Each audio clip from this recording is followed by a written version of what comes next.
You're watching the Local Footy Show. Our passion is local football. And Benny, a couple of weeks ago, you caught up with somebody who's an institution in local footy. Yes, a number of them. The Coodabeens champions, the ex-Puma executive John Forbes. He got the boys, because he's a friend of the boys, up to his hometown at Mitiamo.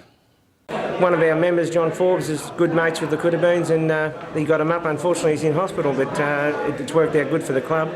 Well, we came up for because one of the boys is a good friend of John Forbes. I think you may have heard about him from the other boys, but we came to support John, who's ill at the moment. Yeah, it's a sad part. When he first knew they were coming, he started getting mending really good, and up until Thursday he thought he could get here, and it was a big kick in the guts on Friday when he found out he couldn't come. But no, come off well. He's rang us, he's happy, and they interviewed him, so yeah, hopefully it helps him mend and get back up here and gives a hand.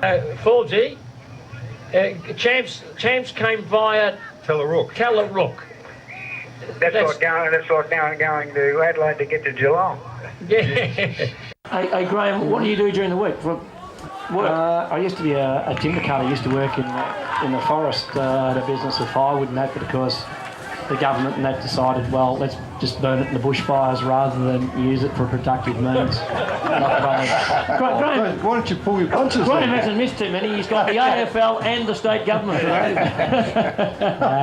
glad I'm not playing under him. Straight up the guts for Graham. Hey, might take a sword to a gunfight, eh? We've even got Benny Bennett from the Local Footy Show that's seen on Channel 31. He's up here covering the country footy. And these boys are going to get themselves on television with this sort of form. Do you think we can get on Channel 31 if we play our cards right? You're listening to the Coodabeens Champions. We're coming live from Mitiamo. Okay, this is a fair away fixture. You don't get much further away than this, Benny. You're quite right there, but most enjoyable. What is it that takes you to local footy once a year? Well, the opportunity arises during the AFL split round, particularly when there's no footy on a Saturday afternoon. It gives an opportunity to put a bit of focus on country footy, and so we've made it a bit of a routine in recent years to always make the trip to a country footy. And we haven't been this far before. Normally it's only an hour or so out of Melbourne, but it's a bit longer to come to Mitty. In the car at the moment listening to us, give us a toot now. Now all the players on the field will go, what? The ball went out of bounds. and for that car over there that turned its lights on, they're on radio. But there he is, he's flashing his lights over there in the forward pocket. Oh, that's great. The first time there's been a chorus of goals when a ball's gone out of bounds for a throw-in. All the players must be so confused on the ground. Oh, that's great. But I'm going over to watch the netball between Inglewood and Mitty, and then adjourning to the Legends Bar, which is behind the goals here. Nice. I hope that they've got it tuned to ABC Radio, though, so I can listen to not only the crazy ideas, but also Mark Thompson from last night. What about the Coodabeens? They've been going 30 years now. Bet you didn't think that when you first started? No, we were just a week-to-week proposition. So it's been fantastic, and probably because of people like the people you find particularly in country footy and all, that it strikes a chord with them, and in turn they've been, the fans have been great supporters of our program, and I suppose footy keeps going and we keep going.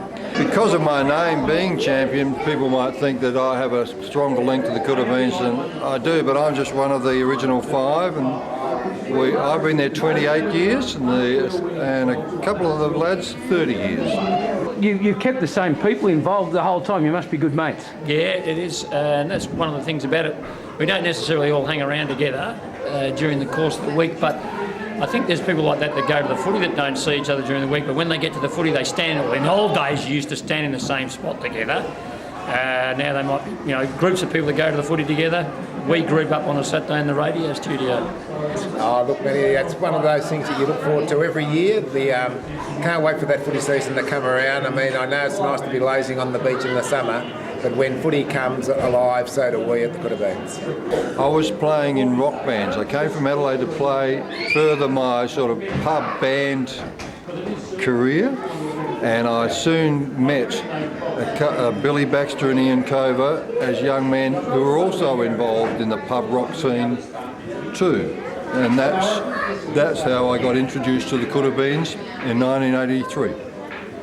Pretty much from the start. I joined about a year or two after it started, but back in the old days when we were on 3RRR, which is a community radio station in Melbourne, right through to now, I've always had some contact with the Coodabeens.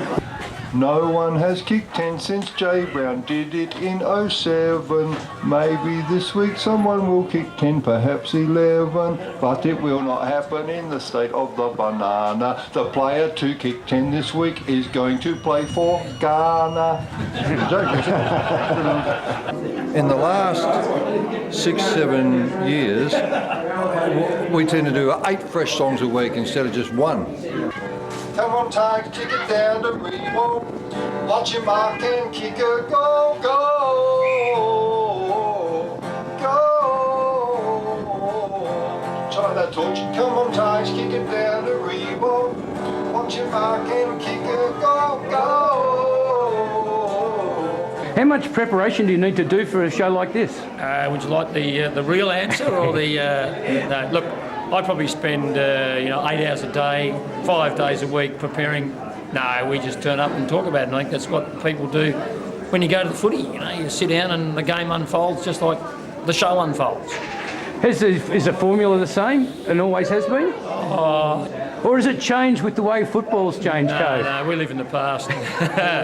we love the footy the way it was and love talking about some of the good old stuff. We change a few segments here and there, but basically there's a framework to talk about the game. Greg does a few songs, the talkback's always there, and we like talking on the show to someone in country footy every week as well to keep that going on a weekly basis. Anyway, it's been a great show over the years. Keep it going. Oh, thanks for coming up today, Benny, and thank you to you and all your viewers. Good morning from the Coodabeens champions. Enjoy your football. How big a day is it having the Coodabeens here? Oh, it's just great. Like, it's a privilege to have them. Like, they're gone for 20 years and well known all over Victoria. People couldn't believe it coming to Mitiamo. Help us put us on the map. We owe a lot to Forbesy, don't we? Yeah, Forbes has been good. All the good work Forbes has done. It's probably because of him that they come here and he's done work with them, with champion and all that. So great day for Mitiamo. Like Forbesy is a very number one man around here, and a lot of people come out of respect, and the respect you showed him, it's much appreciated, I think. You sat there and watched the Coodabeens champions. Did you enjoy the show? Yes, I did enjoy the show, yep. What did it mean, them coming up to Mitiamo? Was it the anticipation there? Yep, it was there. And it's good. We've got people from all around the district extras come to watch them, and even some come from down Lake Bollock and Beaufort to watch it as well. Richard, you've come a long way just to see the Coodabeens. Yes, I've been following them for years, and they do an outside broadcast every year, and just happened to hear it on the radio yesterday and thought, yep, that's a good idea to come up. We came from Beaufort, actually. We came from Beaufort. Our chauffeur came from Lake Bollock, but no, Lake Bollock was my home many, many years ago. So what decided you to come and watch the Coodabeens? Well, I've been listening to them for, 30 years? Yes, and we heard them last week say they were coming to Mitty, so we came too.